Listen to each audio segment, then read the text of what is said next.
What's up, everybody? We're back with another Survivor video, this time for the NFL Week 7. Let's jump into a familiar format for you returning viewers. And for the newer viewers looking at the top 9 favored teams in NFL in Week 7, starting with the heaviest favored team being the Chiefs this week on top, and the lowest favored team here that I got on the list being the Browns at just 2.5-point favorites at home. Looking at the games and starting out the same way we normally do, talking about what games to be a little bit cautious about. The first one that comes to mind for me is actually the last game of the week, the Monday night game, as the Seahawks host the Texans there in Seattle. Seahawks only 3.5 favorites at home, indicating a much closer matchup on a neutral field, and even that the Texans would be favored had this game been played in Houston. One thing that concerns me the most here is just the defensive prowess that is this Houston's Texans unit, especially with their front four being able to generate such a great pass rush with Danielle Hunter and Will Anderson Jr. Making this a top 3 pass rush unit in the NFL. Coverage grade isn't as good as I thought it would be coming into this season, but they still have some really great guys at cornerback, especially Derek Stingley Jr., Kamari Lassiter, are as good as it gets in terms of a cornerback tandem here. I think it's going to be a really low-scoring game here. Is the Seahawks boast a pretty solid defense too, and ultimately I think it comes down to a coin flip here. For the Texans, what they've been struggling with is offensively putting up points, but their last 2 games against a pretty weak Ravens and Titans defense, they've been able to turn that around. Coming off a bye too, looking to build in the momentum, I think they're going to pose a real threat to Seattle, who's coming off a nice win on the road against Jacksonville, but still only putting up 20 points there against a formidable Jacksonville Jaguar defense as well. But just gives more credence to this being a low-scoring, gutsy game from either side. And while the Seahawks boast a better offense and certainly a better run game, I think when you're going up against a team coming off a bye in a primetime game, trying to build some momentum, it's a scary spot for the Seahawks here in a game that I would stay away from this week. A little bit nervous there. Wouldn't be surprised to see the Texans win, although there's a reason the Seahawks are favored this game. Another game to look out for is the Thursday night matchup. So now the first game of the week with the Steelers heading to Cincinnati, facing their divisional rivals, or one of their divisional rivals in the Bengals here. If you've been following football lately, you know the Bengals have a quarterback carousel so far this season after Joe Burrow went down with a turf toe injury. Jake Browning, backup quarterback, wasn't servicing the team well enough, so they moved on and traded for Joe Flacco, who personally I don't think is much of an answer. But you get this Bengals team here that, despite having the worst PFF overall grade in the NFL, you come up in a situation here where the Steelers are facing a divisional opponent on the road. In a primetime game is never a spot you want to be keying in on for Survivor. That's like a triple whammy of qualitative properties here that I try to avoid. Primetime game, again, a away team, divisional opponent, all those are recipes for success, for the opponent, and could spell disaster for your Survivor pick. And I think despite the record, despite what you've seen on the field and the product, it just lends itself to a game that I would like to avoid. I think you should too. Steelers don't have a prolific offense by any means, and you're starting to see Jamar Chase with whoever is throwing the ball to him start to get going more and more. I think you're going to see the Bengals put up a little bit more of a fight here at home under the lights, and would not be shocked if they came away with this win here, especially with how inconsistent Aaron Rodgers has been in his career post-Packers tenure. But it's hard to justify a Bengals win here, but I think the stars might align for them on Thursday night. And again, just being at home against their divisional opponent makes things a little bit more interesting and gutsy. And again, more reason to stay away from the Steelers this week.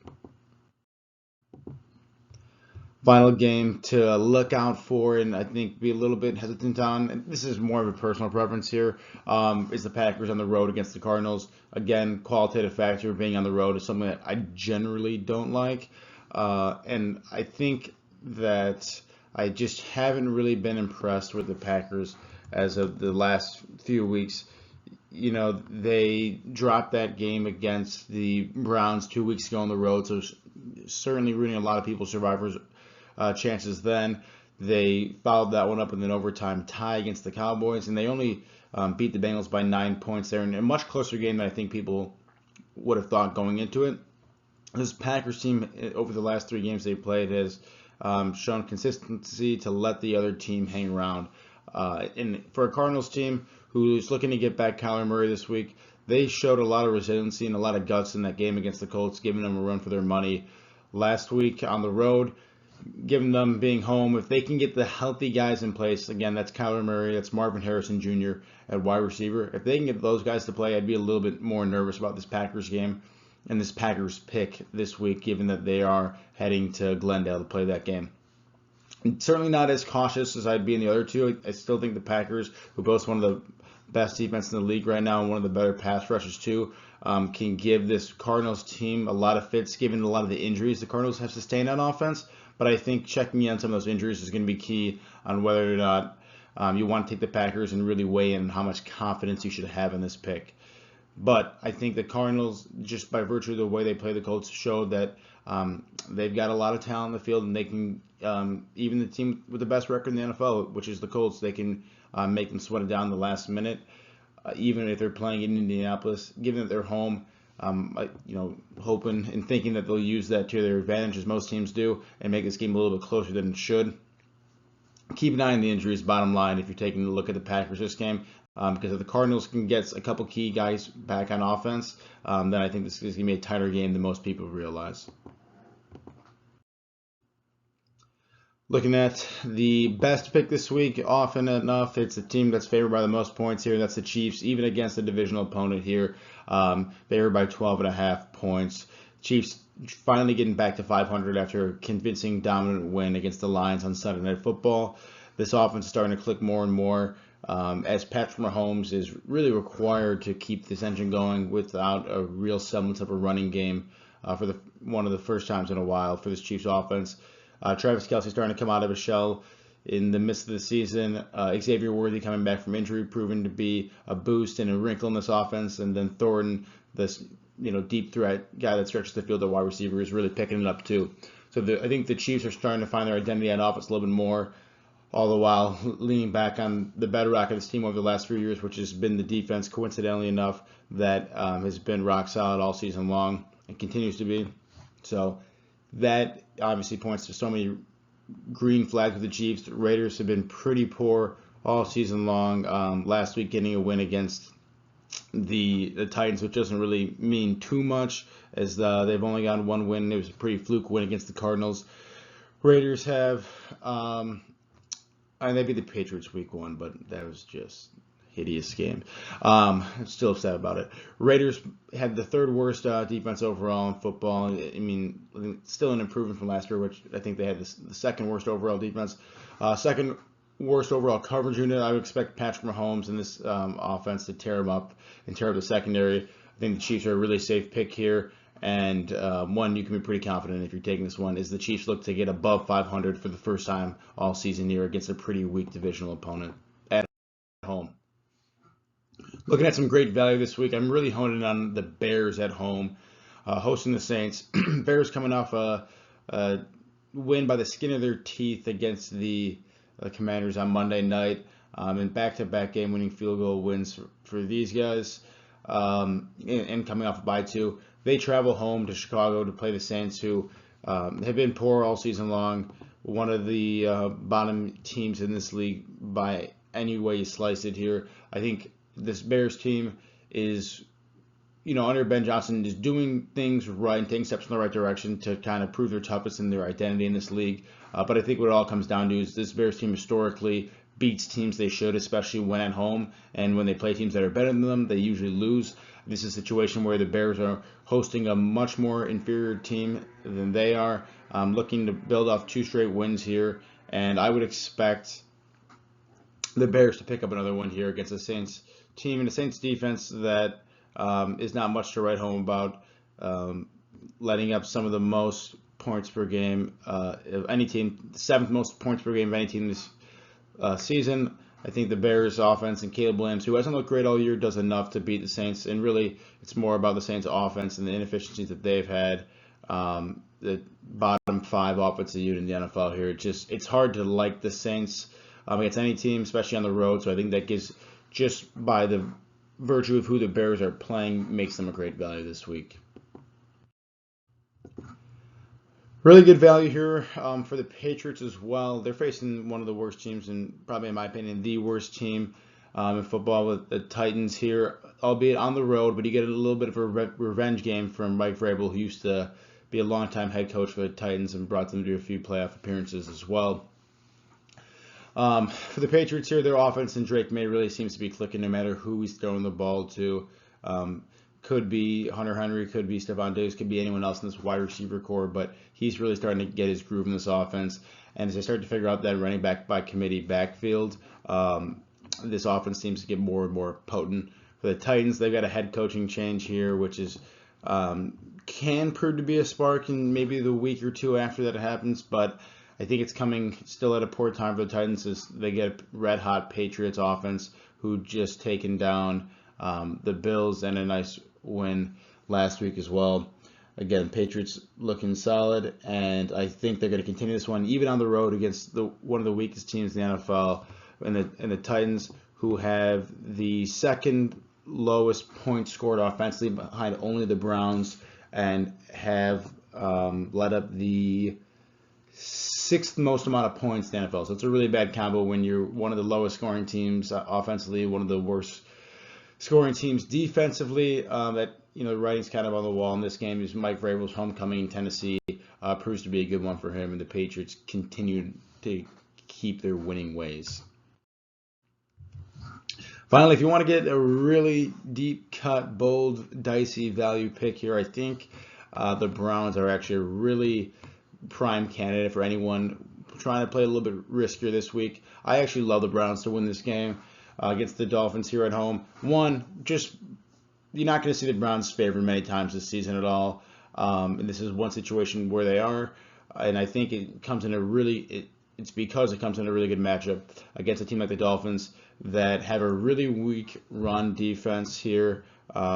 If you remember that Jets game a couple weeks ago against the Dolphins, that opening drive, Jets just ran the ball down their throat, play after play, with the Dolphins having no ability to stop their chunk play in the run game. I think you're going to see a lot of that here with the Browns relying on Quinshon Judkins, again, powerful running back, to kind of ram the ball down the throat and the heart of that Dolphins defense. And I think the weather in Cleveland is really going to play a big deal in this one. Looking at wind and rain here on Sunday in Cleveland, and that just is conducive, or really ill-conducive to a passing game, meaning the run game is going to be so much more imperative and at the forefront in this game. Again, I talked about the inability of the Dolphins defense unit to stop the run. You get the best run defense in the NFL here with the Cleveland Browns. Again, with the weather amplifying that relative strength of the Browns, I think it's a great opportunity for them. And then you're looking at a run blocking unit for both teams. The Dolphins have the 3rd worst run blocking unit in football. All signs point to this being a ground and pound, muddy, gross, gritty game.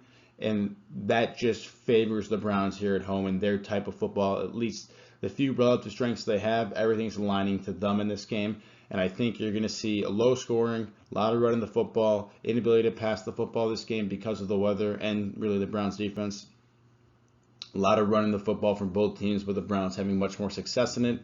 And that's going to be the difference maker. And I actually love the Browns here at home. If you're feeling risky enough to take it as a survivor pick, I do think you will reap the benefits of taking the Browns this week.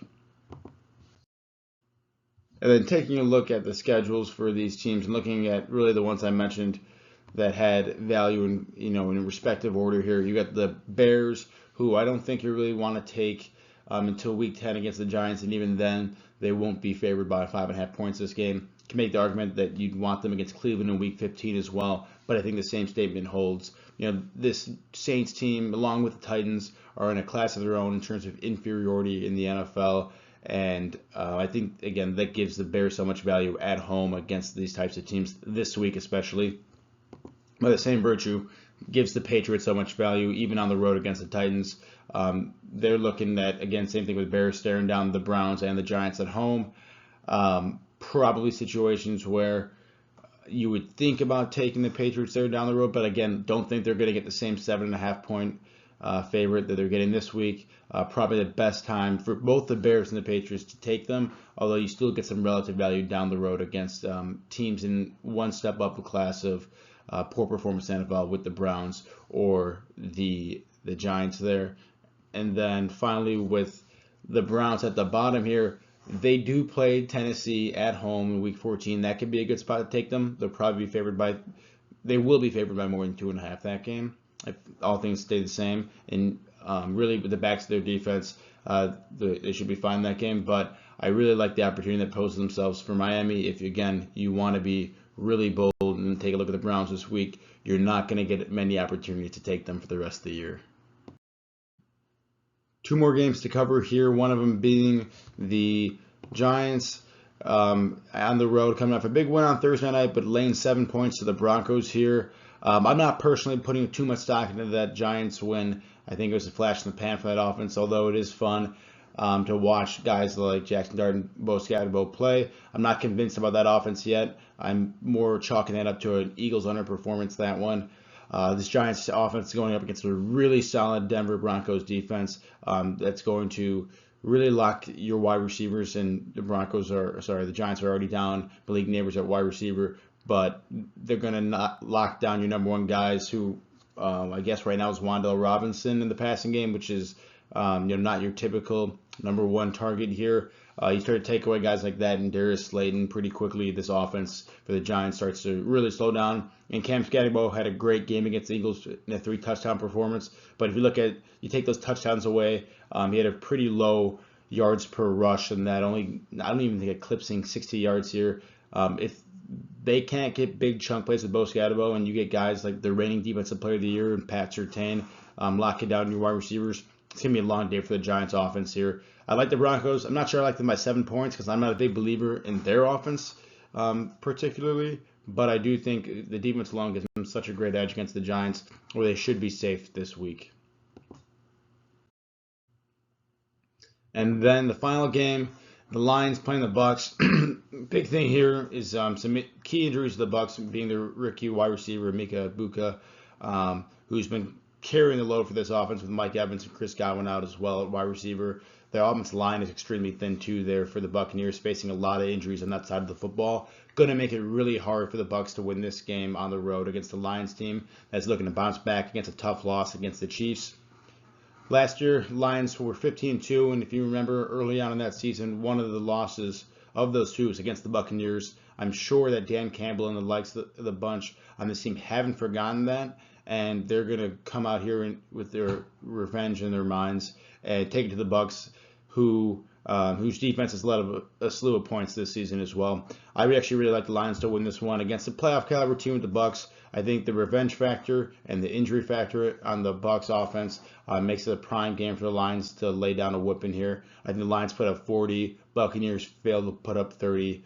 Again, amidst all of their injuries on offense, I think the Lions win this game by double digits, and I really like the situation they're in. Although they're going to be favored by more points later this season. Go back and look at the schedule. You can probably quickly find a few of them. Which warrants the question if this is the right time or not to take them. That's up to you based on your decision and who you've taken so far in the first 6 weeks. All that's to be said, though, I really like the situation they're in here in Week 7. So just a quick recap. I think the Chiefs are the best pick objectively. You want to be able to sleep safe at night on Saturday night, knowing you got the Chiefs on Sunday. But I think there's a lot of value with the Bears here hosting the Saints. Same side of that coin, Patriots on the road, which I don't like as much in my Survivor picks. Again, I think I did the math a long time ago, and about 70% of all Survivor upsets are teams that are on the road or teams that are playing divisional opponent, which is why I have those categories here. So I look out for that, but still a great value with the Patriots playing the Titans on the road. And then if you want to get real gutsy, I think the Browns have a ton of value relative to this team, but also a lot of risk. You want to take them this week. Stay away from the Seahawks on prime time against a Texans team coming off a bye. Another primetime game, the Steelers on the road against a divisional opponent that I'd stay away from, and then Packers on the road against the Cardinals team. If the Cardinals get some key guys back on offense, I think they're a scary team. And Jacoby Brissett proved last week that even if they don't get Kyler Murray back, that he's still very capable of putting up points for this offense and moving the ball downfield. For a Packers team that has been a little bit too close for comfort a few times this season and dropping one key game against the Browns on the road, I think that's reason enough and example enough to avoid them this week. Good games and good picks with the Broncos and the Lions here, but up to you. One, you might have already picked them already, and up to you if you think it's the time to take them in the context of a full Survivor season. But that's the video, everybody. Hope you enjoyed. If you made it this far, for sure, like this video. I appreciate your time and your commitment to the video. Like the video, subscribe to the channel, and comment any questions on who you're taking this week. And can't wait to see you again next week in NFL Week 8 of the Survivor season. Thanks, everyone.